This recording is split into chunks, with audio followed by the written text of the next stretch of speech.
శుభోదయం.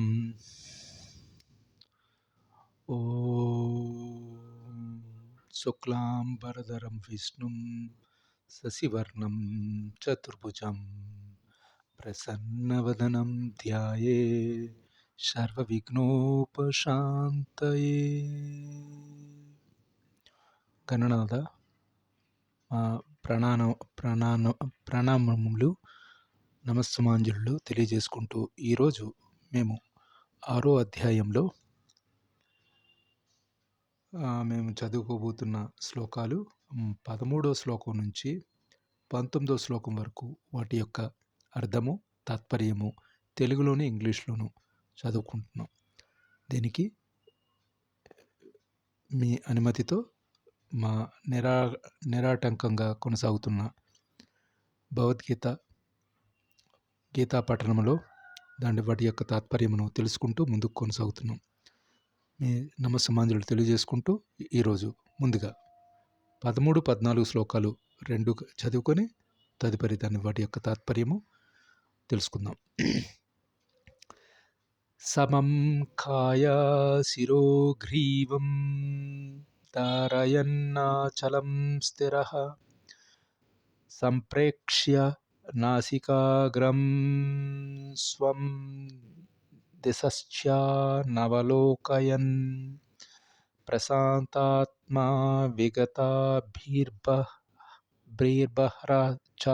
ప్రత్యే స్థితః మనః సంయమ్య మచితో యుక్త ఆసీత మత్పరః. ఈ 13, 14 శ్లోకాల యొక్క సారాంశం మనం ఈ విధంగా చదువుకుందాం. 6వ అధ్యాయం ధ్యాన యోగంలోని 13, 14 శ్లోకాల యొక్క తాత్పర్యం ఏమిటంటే, ఒకరు తమ శరీరమును, మెడను, శిరమును నిటారుగా ఒక సరళ రేఖలో నిలిపి దృష్టిని నాసికాగ్రహంపై స్థిరపరచవలను. ఆ విధముగా కలత చెందని నియమిత మనస్సుతో భయమును వీడి బ్రహ్మచార్యమును పాటించు వ్యక్తి హృదయమున నన్ను ధ్యానించుచు నన్నే జీవిత పరమలక్ష్యముగా చేసుకొనవలనని, అదేవిధంగా ప్రధానముగా మైథున భోగ త్యాగమును అభ్యసించవలనని యజ్ఞవల్క మహర్షి రచించిన బ్రహ్మచర్య సూత్రములోని సూక్తము కర్మణ మనసా వాచ సర్వావస్థ సర్వదా సర్వత్ర మైథునోత్యాగో బ్రహ్మచర్యం ప్రక్షతే. అన్ని కాలముల్లోనూ, అన్ని పరిస్థితులలోనూ, అన్ని ప్రదేశములలోనూ మనస వాచ కర్మన మైథున సంభోగమును త్యజించుట కొరకే బ్రహ్మచర్య వ్రతము ఉద్దేశించబడినదని, నిజమునకు మైథున భోగమును అనుభవిస్తూనే ఎదురును యోగాభ్యాసము అభ్యసించలేరు. కనుకనే భగవద్గీతలోని 2:59లో చెప్పిన ఈ శ్లోకం ఈ విషయం ఏ విధంగా చెప్తుందంటే, విషయా వినివర్తంతే నిరాహారస్య దేహినః రసవర్ణం రసోప్యసస్య పరం దృశ్య నివర్తతే. ఇతరులు తమను బలవంతంగా ఇంద్రియ భోగము నుండి నియంత్రించుకోవలసి ఉండగా భగవద్భక్తులు సర్వోన్నతమైన దివ్య రసాస్వాదన చేత సహజముగానే ఇంద్రియ భోగములు త్యజించును. భక్తులు తప్ప ఇతరెవ్వరూ ఈ దివ్య రసాస్వాదనకు సంబంధించి సమాచారం కూర్చి ఏమాత్రం ఎరుగరు అని విగతభిః అని పూర్తిగా కృష్ణ చైతన్యంలో నెలకొన్న ఎవరును నిర్భయులు కాలేరు అని, మనం బద్ధజీవి తనకు శ్రీకృష్ణుతో గల నిత్య సంబంధమును విస్మరించుట చేత భయముతో నిండి ఉండునని, భయం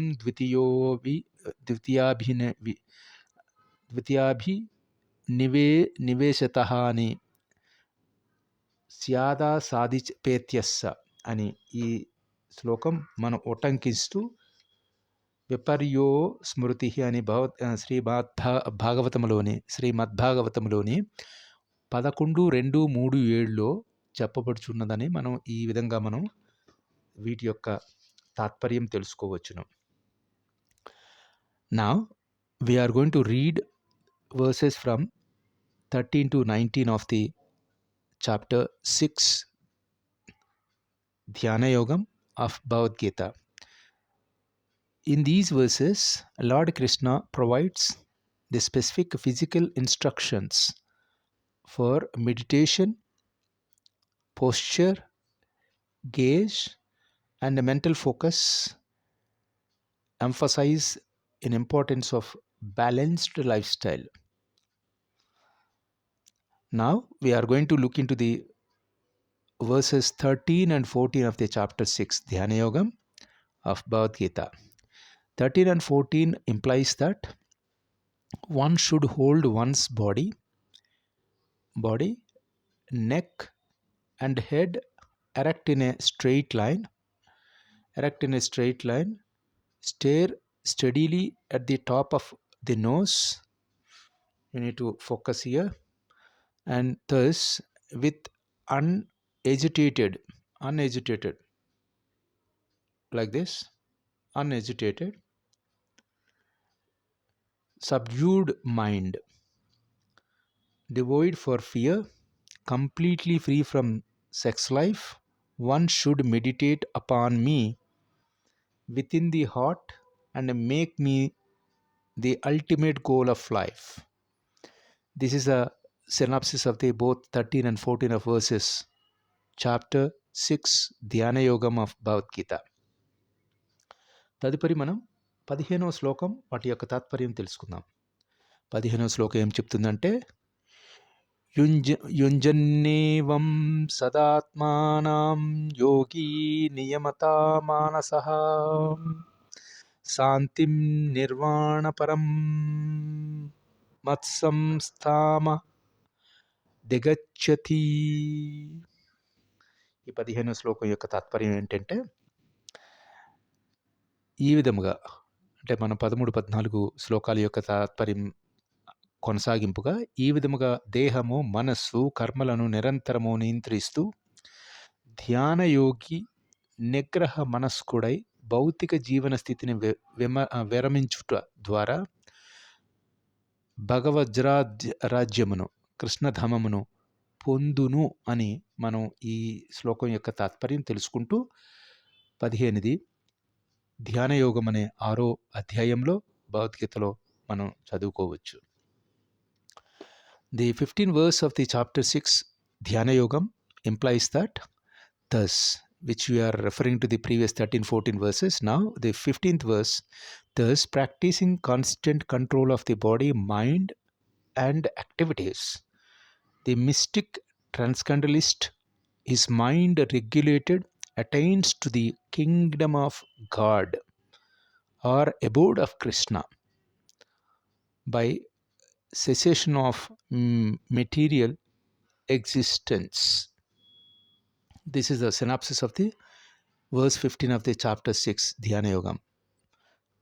తదుపరి 16వ శ్లోకం, నాత్యస్నత్తు యోగోస్తి నా చైకాంతమన్నస్నతః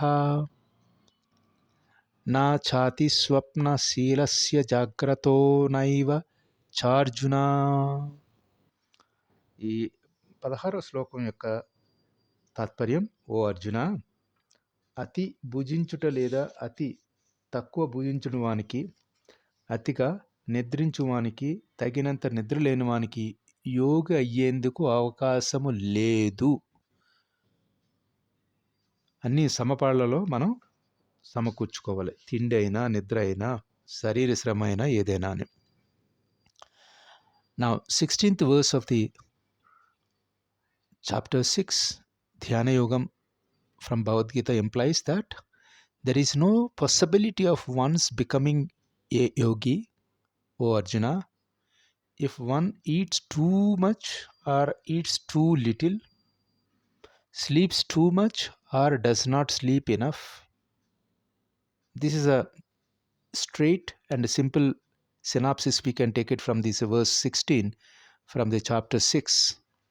Extremely low or extremely high is definitely it is not fruitful. That is what it implies that. తదుపరి మనం 17వ శ్లోకం యొక్క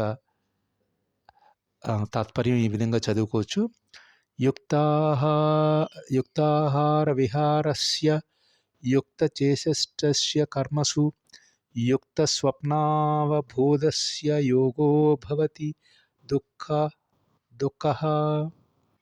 ఈ 17 యొక్క శ్లోకం యొక్క తాత్పర్యం 16ని మన కొనసాగింపుగా చదువుకోవచ్చు. ఆహారము, నిద్ర, విహార కర్మలను నియమితముగా కలిగినవాడు యోగాభ్యాసముతో సమస్త భౌతిక క్లేశమును సమింప చేసుకోగలును అని. మనం ఈ 17 శ్లోకం యొక్క తాత్పర్యం నిశితంగా మనం గమనించి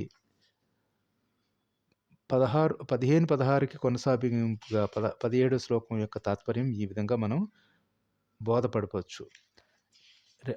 వీటన్నిటికీ కొనసాగింపుగానే మనం ఏది మిస్ అయినా కూడా మనకి దీని తాత్పర్యం మనకి సరిగా బోధపడదు.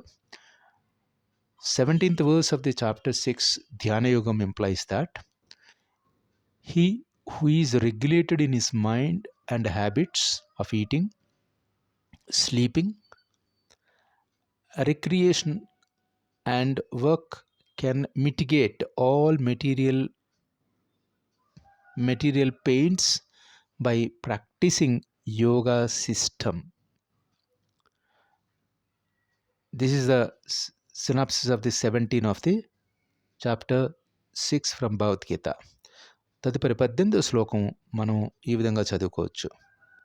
యదా వినియతహం చిత్తమాత్మానేత్య వావతిష్టతే నిస్పృహా సర్వకామేభ్యో యుక్త ఇత్యుచ్యతే తదా.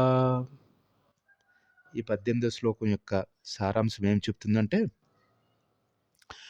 యోగాభ్యాసం ద్వారా యోగి తన మనోకర్మలన్నిటినీ నియంత్రించి ఎట్టి భౌతిక వాంఛలను కలిగి ఉండక ఆధ్యాత్మిక స్థితిలో ప్రతిష్ఠితుడైనప్పుడు యోగంలో స్థిరుడైనట్లుగా చెప్పబడుచున్నాడు. శ్రీమద్భాగవతం 9:4, 18-20 శ్లోకం ఏం చెప్తుందంటే, సవై మనః కృష్ణ పదార్థ వినర్దయోర్తియ చాంసి వైకుంఠ గుణానువర్ణనే కరౌ హర్మే నిర్దయ మార్జనాదీషు శృతిం చకారచ్యుత సత్కథూయతే ముకుందలింగాయ దర్శనే దృశో తత్రుదద్భక్య తత్ప్రాస్పర్శే సంజమం క్రాణం చ తత్పాద సరోజ సౌరభే శ్రీమత్యుత్యస్య రసానాం తదత్పతే పాదౌ హరేం క్షేత్రపదానుసర్పణే శిరో ఋషికేశా పదాభివందనే కామం చ దాస్యే నతు కామ్యయా యదోత్తమ శ్లోక జనాశ్రయరతి. ఇది 18వ శ్లోకం యొక్క మనం తాత్పర్యం. అంబరీష మహారాజు మొట్టమొదట తన మనస్సును శ్రీకృష్ణుని పాదపద్మములచే నిలిపెను. తదుపరి అతను తన పలుకులను దేవాదిదేవుని దివ్య గుణములను వర్ణించుటలోను, తన హస్తములను శ్రీహరి మందిరములను శుభ్రపరచుటలోను, తన కర్ణములను అచ్యుతుని లీలను శ్రవణం చేయుటలోను, తన చక్షువులను ముకుందుని దివ్య రూపములను వీక్షించుటలోను, తన దేహముతో భక్తులు దేహములను స్పృశించుటలోను, తన నాసికను శ్రీకృష్ణ భగవానును అర్పించుటకు అను పద్మములను సువాసనలను గ్రహించుటలోను, జిహ్మను ఆ భగవంతుని చరణ కమలములను అర్పించుటను, తులసీదళములను చవిచూచుటలోను, తన పాదములను శ్రీహరి తీర్థక్షేత్రములు మరియు మందిరములలోనికి వెళ్ళుటకులోను, తన శిరమును ఋషికేశమును ప్రణామములు అర్పించుటలోను వినియోగించునని ఈ శ్లోకం ద్వారా మనకి తాత్పర్యం. తెలుసుకోవచ్చును. So verse 18 of the chapter 6 Divya Jnanam implies that when the yogi, by practicing yoga, disciplines his mental activities and becomes situated in transcendence, devoid of all material desires, he is said to be well established in yoga. This is about the 18th. తదుపరి మనం ఈనాటి వీడియోలో మనం చివరగా చదువుకోబోతున్న 19వ శ్లోకం 6వ అధ్యాయం దివ్య యోగం నుంచి యదా దీపో నివాతోస్తో నేం గతేం సోపమా స్మృతా యోగినో యత చిత్తస్య యుంజతో యోగా మాత్మనః. ఈ 19వ శ్లోకం యొక్క తాత్పర్యం మనం ఇలా చదువుకోవచ్చును.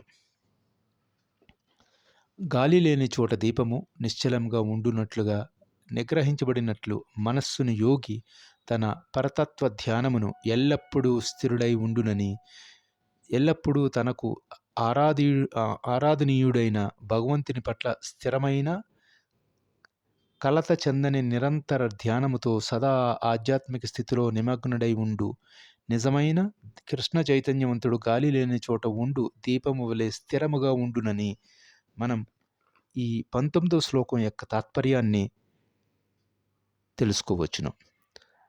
Now the verse 19 of the chapter 6 Divya Yogam from Bhagavad Gita, as a lamp in a windless place does not waver, so the transcendentalist whose mind is subdued remains always steady in his meditation on the transcendentalist self.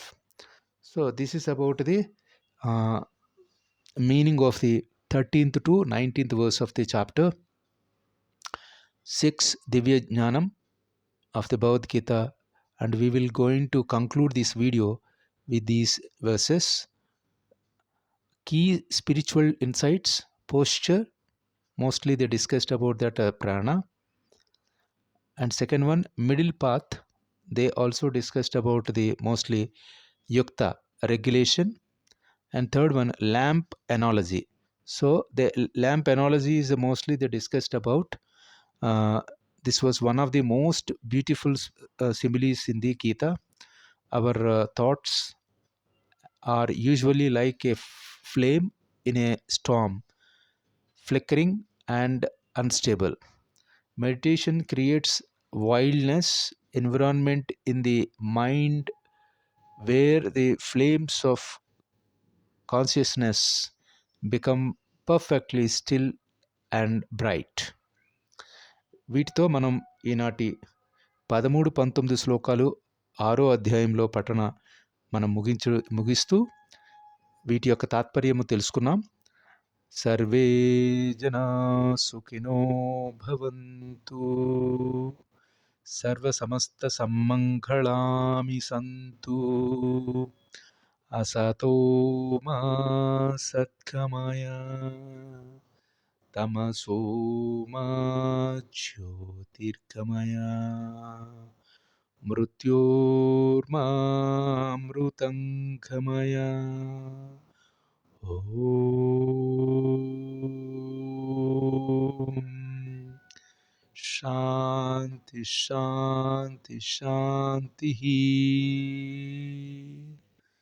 స్వస్తి.